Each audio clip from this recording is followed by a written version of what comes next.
Hoy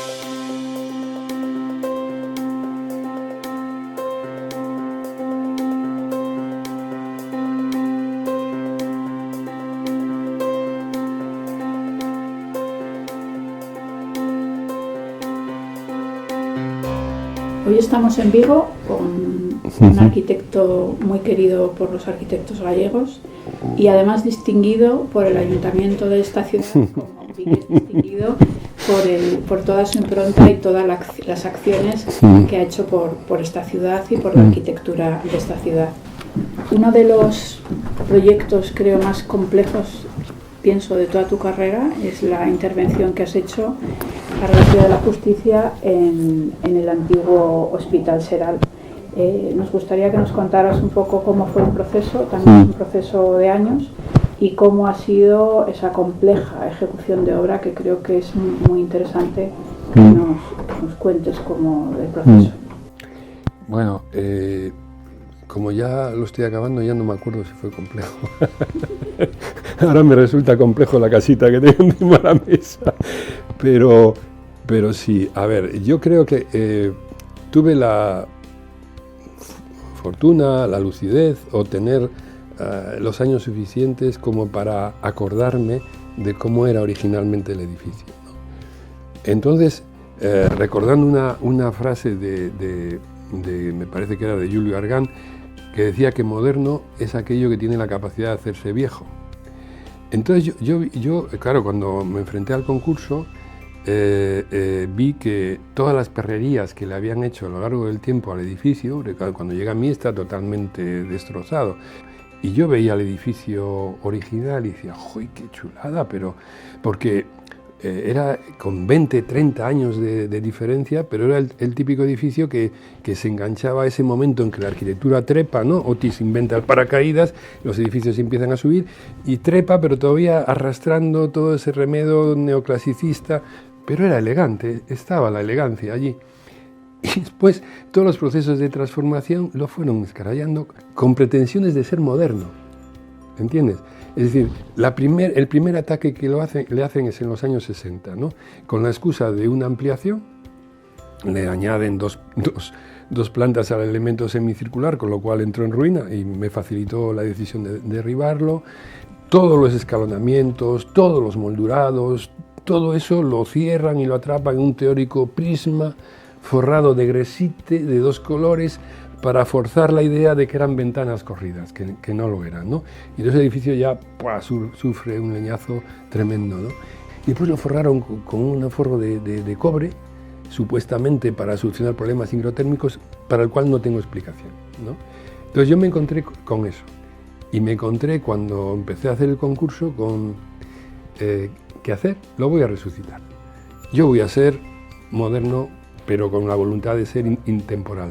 Cuando se falló el concurso, de todos los premiados, y yo no sé si del resto también, el único que que quiso volver atrás, entre comillas, fue nuestra propuesta, ¿no? Y entonces eso fue muy determinante, porque a medida que lo íbamos conociendo y recuperando, nos íbamos enganchando en él, ¿no?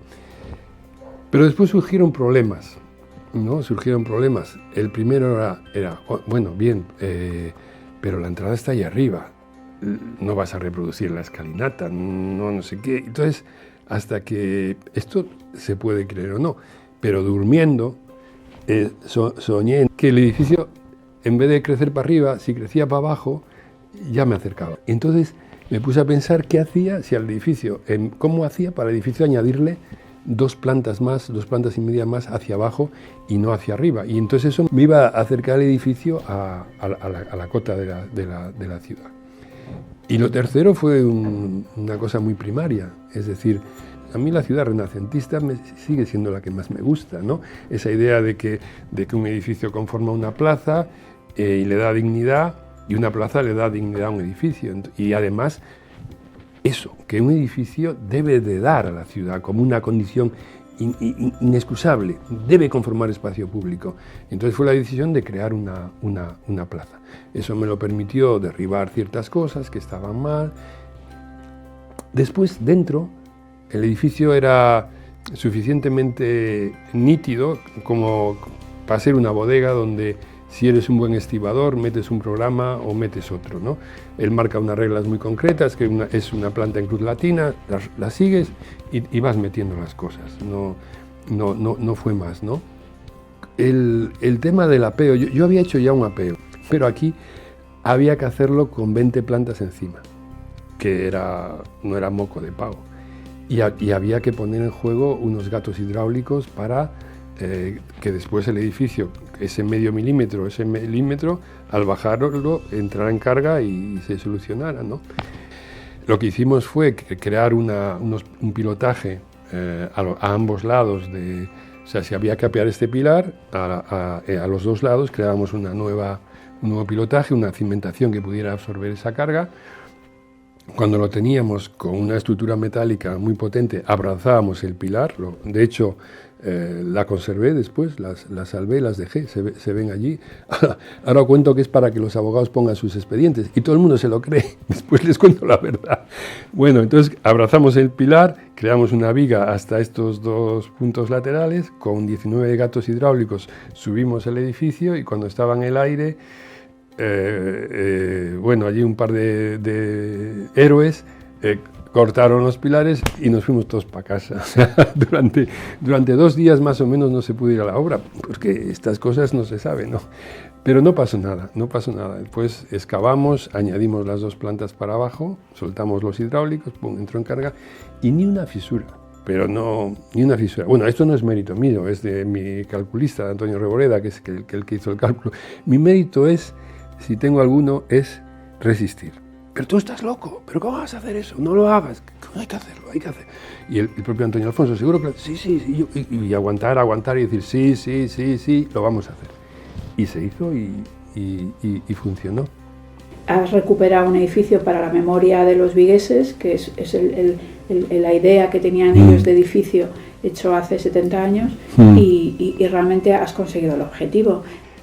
Yo creo que un buen objetivo cuando haces un proyecto, y sobre todo si tiene una componente urbana, es que al acabar parezca que siempre estuvo allí, ¿no? Es decir, hay más de uno que incluso cree que lo hice de nuevo, ¿no? Y después la otra es lo de los vigueses. Lo de los vigueses es muy divertido porque, a ver, toda una generación, bueno, date cuenta que el edificio dejó de ser hospital en los 80 o 90, una cosa así. Allí murió mucha gente, nació mucha gente, trabajó mucha gente. De hecho, guardé, cuando entré por primera vez en el edificio, había toda una serie de frases en las paredes de gente despidiéndose del edificio. O, aquí nació mi hijo, y las he recopilado, y si me dan un poquito de dinero, a lo mejor tengo ahí un sitio para hacerles un pequeño homenaje, ¿no?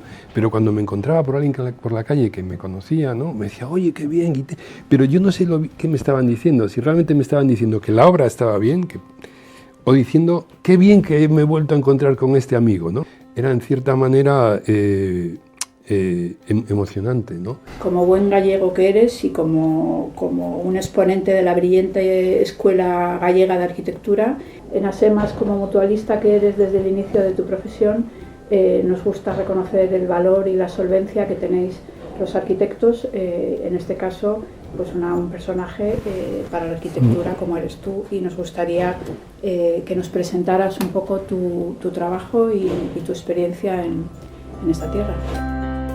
Yo creo que he sido un buen cliente para ASEMAS, si se puede decir así. Entonces, pues eso, un agradecimiento mutuo, ¿no? Te sientes de alguna manera arropado, ¿no? Y he procurado que no se me caigan las cosas. He trabajado de una manera, no sé si inconsciente, o sea, no me he marcado nunca un objetivo. He ido trabajando con la conciencia de que mi fundamental arma es intentarlo cada vez.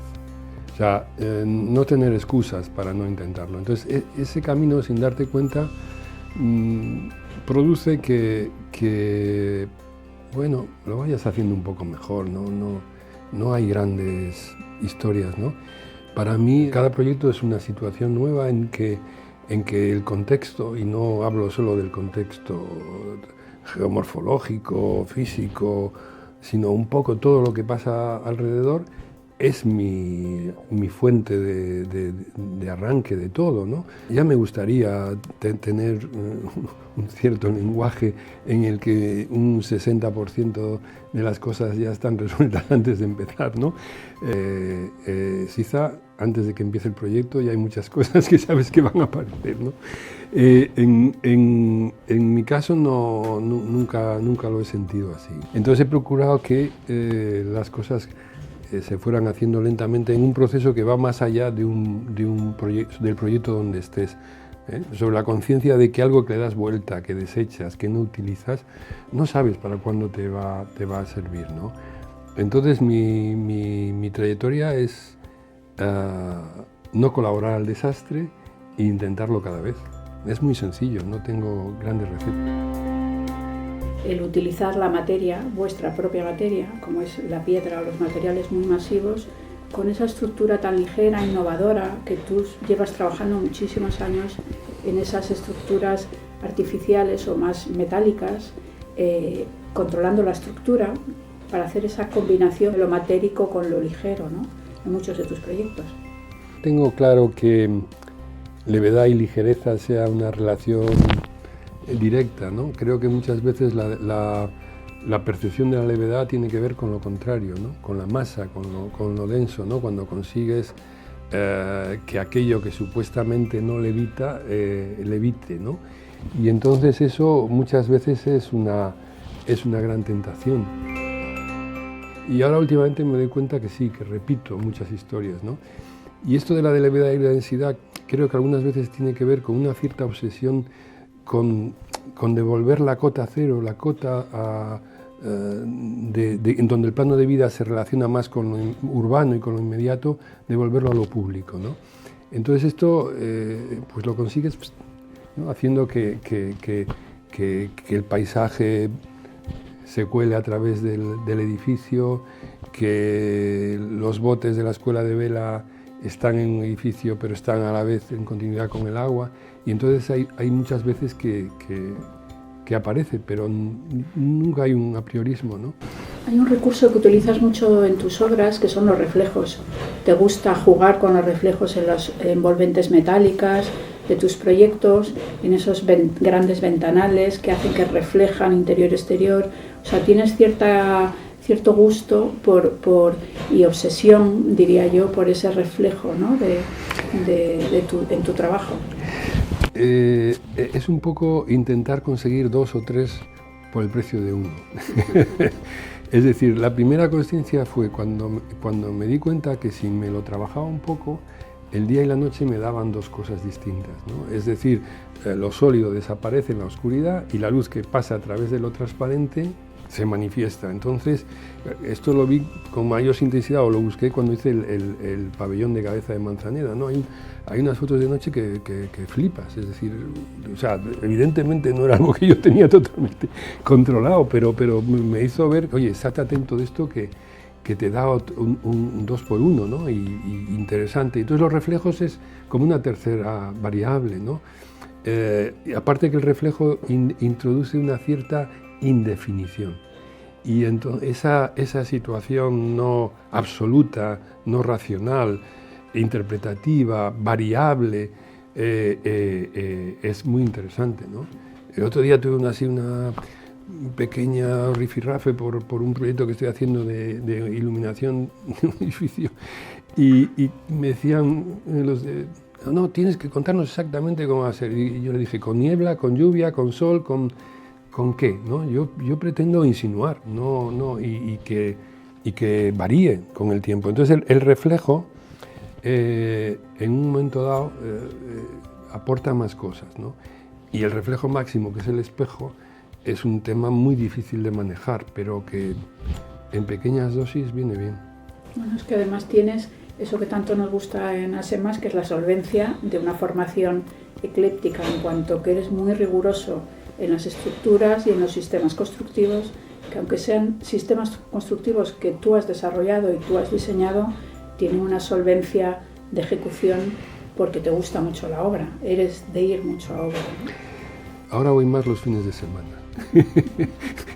pero voy mucho porque la obra no se cierra hasta el día que te dan una patada en el culo y ya no te dejan entrar, que me ha pasado. Entonces hay que estar ahí hasta el último segundo, ¿no? Y la construcción y el rigor en ciertas cosas es como hace algo ambivalente, ¿no? Por un lado tienes que ser riguroso y que aquello funcione, pero por otro lado tienes que jugártela. Porque hacer un detalle constructivo, bueno, cuando no es necesario y se acabó, pero el detalle constructivo en un momento dado es el que te resuelve el deseo.